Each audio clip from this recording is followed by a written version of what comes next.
Hello po sa lahat. Great day to one and all. Welcome po dito sa Low Carb Health Doctor Philippines, ang Low Carb Health Doctor channel para sa iyo, sa lahat ng Pilipino kahit saan ka mang dako sa buong mundo. Ako ay si Dr. Don Agcopra, isang board-certified neurologist at ginawa ko ang channel na ito dahil marami na rin ang may kahilingan na ibahagi ang aking dunong at advocacy tungkol sa metabolic syndrome gamit ang wikang Pilipino. Bagamat ako ay isang katutubong Cebuano o Bisaya, gagawin ko hanggat sa makakaya ko na maipaliwanag ang lahat ng aspeto ng pangkabuuhang kalusugan o yung tinutukoy nating metabolic health gamit ang lokal na wikang Pilipino. At marahil paminsan-minsan ay may halo na ring salitang Cebuano o Bisaya, Ingles.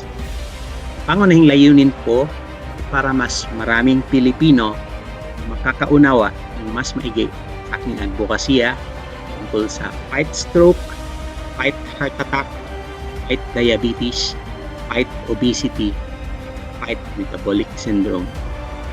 Ano po ba ang bottom line natin dito? Ang metabolic syndrome ay nakakamatay dahil ang iba't ibang komplikasyon na dulot nito ay nakakamatay, gaya ng atake sa puso o heart attack, stroke, at ang pagkasira ng kidney at atay na kung tinatawag sa Ingles ay end-stage kidney at liver damage.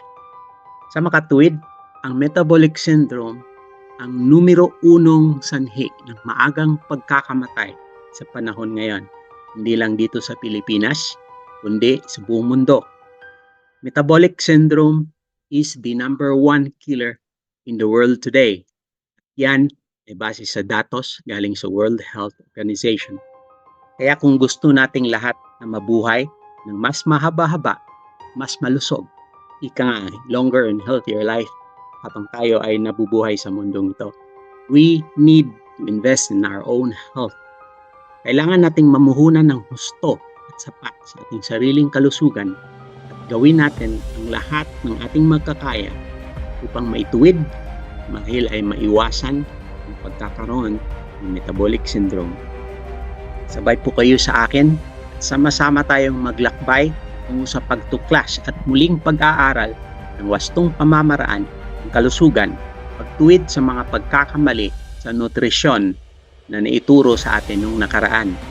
Muling baguhin ang ating pag-iisip tungkol sa mga nakaraang konsepto na ngayon ay halatang luma na o ika nga obsolete.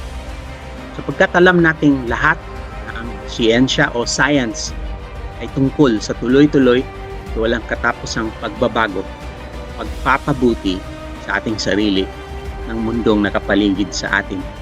At ang tanging paraan lamang na nasa ating mga kamay upang tayo'y tunay na umunlad ay kung tayo mismo ay magkakaroon ng bukas na isipan, ika nga open-mindedness tungkol sa mga bagay-bagay na pinakamahalaga sa drama ng ating buhay habang tayo ay patuloy pang umiiral sa mundong ito.